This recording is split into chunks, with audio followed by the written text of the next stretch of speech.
Toxic work environment में खुद को शांत कैसे रखें। सबसे बड़ी प्रॉब्लम है, बड़ी मुश्किल से तो जॉब मिलती है। आजकल कंपटीशन इतना ज़्यादा है कि जॉब मिलना बहुत कठिन हो गया है।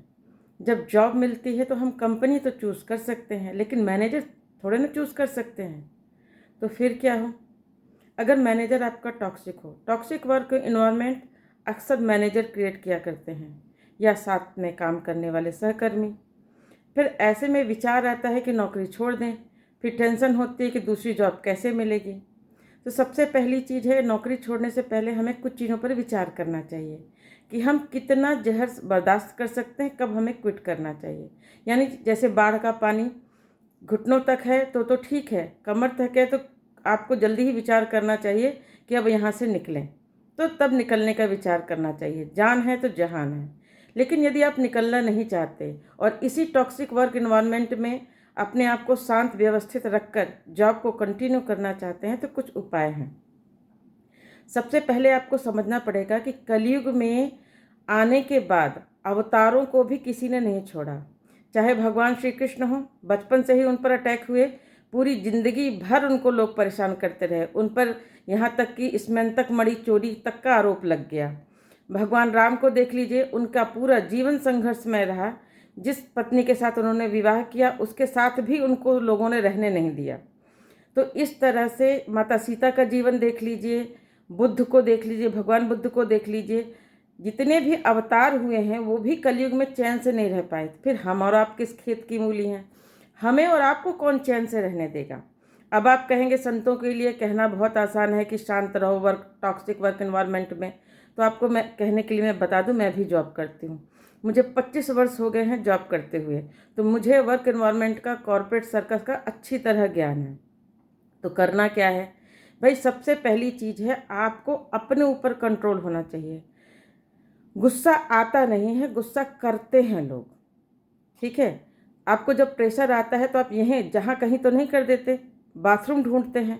वैसे ही जब दिमाग में प्रेशर आए गुस्से का तो यहाँ वहाँ ना निकालें। अब और क्या करना होता है, मन को शांत रखना सीखना पड़ेगा। मन को शांत आप कैसे करेंगे, अगर अभ्यास ही नहीं है तो शांति कैसे आएगी। तो नित्य अभ्यास के लिए मैं आपको छोटा सा उपाय बता रही हूँ कि यूट्यूब में आप देखेंगे, सर्च करेंगे नाद योग। नाद योग शांति कुंज का एक छोटा सा वीडियो है जिसमें एक बांसुरी चलती है। उस नाद योग का रोज शाम को जब भी आपके पास टाइम हो, ना शाम को समय है तो सोते समय सुनते सुनते सो जाइए। दूसरा, एक 8 मिनट का परम पूज्य गुरुदेव पंडित श्री राम शर्मा आचार्य जी की आवाज़ में गायत्री मंत्र है। अब अगर आपने शांत रहना तो सीख लिया, लेकिन आपके अंदर ऊर्जा ही नहीं है, प्राण ऊर्जा ही नहीं है, तो आप उस वातावरण को झेलेंगे कैसे। उसके लिए तो आपको ऊर्जा चाहिए ना, शक्ति चाहिए। अगर हमें लंबी दूरी पर जाना है तो पेट्रोल तो चाहिए। उसी तरह अगर हमें लंबी दूरी पर अपने ऊर्जा को खर्च करना है तो हमें क्या चाहिए, अत्यधिक ऊर्जा की आवश्यकता है। भोजन से मिलने वाली ऊर्जा जो होती है बहुत स्वल्प मात्रा में होती है, लेकिन अगर मंत्र शक्ति से आप ऊर्जा ग्रहण करेंगे तो वो बहुत लंबे समय तक चलती है। तो 8 मिनट 1 सेकंड का एक वीडियो है, उसे आप सुन सकते हैं। आंख बंद कर लीजिए, बैठ जाइए, कमर में तकिया लगा लीजिए या कमर सीधी करके बैठ सकते हैं। कुल मिलाकर कमर सीधी करने से मतलब है गुरुदेव की आवाज़ में वह गायत्री मंत्र सुन लीजिए।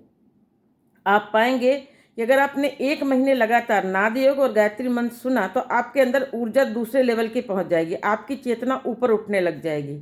तीसरा, आपको क्या करना है, सुबह शाम अभिमंत्रित जल पीना है। जब भी किसी से झगड़ा हो, जब भी किसी से गहमा गहमी हो, तुरंत उस स्थान का त्याग कर दें। 1 गिलास पानी लें। अगर ऑफिस में है तो ग्लास नहीं संभव है तो आपको देखते होंगे कॉफ़ी के कप मिलते हैं, उस कॉफ़ी के छोटे से कप में पानी ले लें। उसे देखते हुए 5 गायत्री मंत्र, 3 महामृत्युंजय मंत्र पढ़कर धीरे धीरे घूट घूट करके उस पानी को पिएं और भावना करें। आप ये सोचें कि जैसे मैच के मैदान में आप अपने मैच को टीवी में देख रहे हैं, वैसे दृष्टा भाव से अपनी सिचुएशन को देखें और फिर सोचें कि इस सिचुएशन से बाहर आने के लिए मैं क्या बेस्ट उपाय कर सकता हूँ। फिर घूट घूट करके उस पानी को पी लें और थोड़ा चिंतन करें। आप विचार करें कि अगर मैंने गुस्से में जवाब दे दिया तो इस एक्शन के बाद रिएक्शन क्या आने वाला है। अगर मैंने जवाब नहीं दिया तो क्या रिएक्शन आने वाला है। अपनी चीज़ों को दृष्टा भाव से देखिए। पानी पीने के बाद सोचिए, 5-10 मिनट वहाँ खड़े हो जाइए, सोचते रहिए। उसके बाद पुनः वापस अपने डेस्क में जाइए आप पाएंगे कि आप अपने वर्क इन्वायरमेंट को हैंडल करने में सक्षम बन रहे हैं। देखिए, कंपनी चुनी जा सकती है, मैनेजर नहीं चुना जा सकता। और आजकल के समय में हर घर में झगड़े हो रहे हैं, हर जगह प्रेशर है। आपको पता होना चाहिए कि आपके बॉस पर भी लगातार उसके मैनेजर ने प्रेशर दिया हुआ होगा, और सबसे ऊपर कस्टमर ने प्रेशर दिया होगा। बहुत शॉर्ट डेडलाइन, ढेर सारा काम, कॉस्ट कटिंग, प्रॉफिट मार्जिन, ये सारे बहुत सारे चक्कर हैं। तो आपको समझदारी से काम लेना चाहिए। अगर आप समझदारी से काम लेंगे तो आप पाएंगे आपके अंदर बहुत हद तक इस टॉक्सिक इन्वायरमेंट को झेलने की शक्ति मिल गई है। नित्य 15 मिनट का स्वाध्याय कीजिए। अगर बहुत ही ज़्यादा प्रॉब्लम हो रही है, इवन आपको कभी कभी लगता है, कॉर्पोरेट वालों को लगता है कि आत्महत्या कर लें, अगर ऐसे गंदे घटिया विचार आ रहे हैं तो आपको क्या करना चाहिए? 1 सप्ताह की छुट्टी ले लेनी चाहिए। अगर 1 सप्ताह की छुट्टी नहीं मिल रही तो सैटरडे संडे की तो छुट्टी मिल रही है, नज़दीकी शक्तिपीठ में चले जाइए, शांति कुंज हरिद्वार चले जाइए, गायत्री तपोभूमि मथुरा में चले जाइए। अगर आप गायत्री तपोभूमि मथुरा जाते हैं तो वहाँ पर आदरणीय प्रमोद शर्मा जी का नाम लेके पूछ लीजिएगा और उनको मेरा रेफरेंस बता दीजिएगा। वहाँ जाकर आप कुछ दिन रहिए, उनसे बातें करिए, अपनी समस्या शेयर करिए, आपको समाधान मिलेगा। अगर आप शांति कुंज हरिद्वार जाते हैं, वहाँ पर नीलम मोटलानी, आदरणीय नीलम मोटलानी, आदरणीय जयराम मोटलानी से मिल लीजिएगा। उन्हें अपनी समस्या का समाधान बताइएगा, वो आपको यज्ञ करवाएंगे, वहाँ पर व्यवस्था बता देंगे। आप मान के चलिए, आप पुनः टॉक्सिक इन्वायरमेंट के झेलने के लिए अपने आप को एक नई ऊर्जा से भर लेंगे।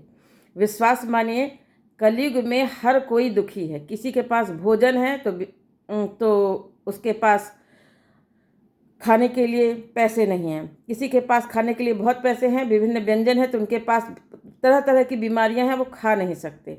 किसी के पास बिस्तर है तो नींद नहीं है, किसी के पास नींद है तो बिस्तर नहीं है। कलयुग में कोई भी सुखी नहीं है। अतः इस कलयुग में सरवाइव करने का, जीने का सबसे सर्वोत्तम उपाय है अपने आप को शांत रखना सीखना, बुद्धि से, विवेक से निर्णय लेना। किसी भी परिस्थिति, किसी भी झगड़े का तुरंत रिएक्शन मत करिए, रिस्पॉन्स दीजिए, सोच समझकर विचार कर उत्तर दीजिए।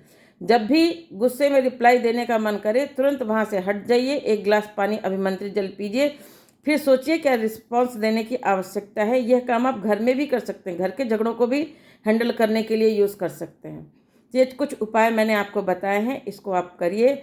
अच्छे पुस्तकों का स्वाध्याय करिए, नित्य साधना करिए। आप विश्वास मानिए, जैसे जैसे आपकी मस्तिष्क शांत होता जाएगा, आप ऊर्जा से भरते रहेंगे, आपकी चेतना ऊपर उठती रहेगी। विश्वास मानिए, वैसे वैसे आप लोगों को हैंडल करना सीख जाएंगे। अगर आप अपनी साधना के स्तर को 6 से 1 महीने में काफ़ी ऊंचा ले जा सकते हैं तो आप विश्वास मानिए, आप बुद्ध की तरह हो जाएंगे। कोई अंगुली माल आपकी उंगली काटने को तैयार नहीं होगा। तो अपने आप को बुद्धू से बुद्धत्व की ओर लेके चलिए, लड़ाई झगड़े से बचिए और परिस्थिति को बेहतरीन हैंडल करना सीखिए। तब आप टॉक्सिक वर्क इन्वायरमेंट में बड़ी आसानी से सर्वाइव कर सकते हैं। समुद्र में बड़ी मछली छोटी मछली को खाने के लिए उत्साहित होती है, कॉरपोरेट में बड़े उच्च पद का व्यक्ति छोटे पद के लोगों को परेशान करने के लिए उत्साहित रहता है। तो यह कलयुग है, यहाँ सर्वाइव करना है तो इन्हीं तरह परिस्थितियों को अपने कंट्रोल में करना पड़ेगा। जब आप मन स्थिति कंट्रोल कर लेंगे तो परिस्थिति आपकी स्वतः कंट्रोल होने लगेगी। धन्यवाद।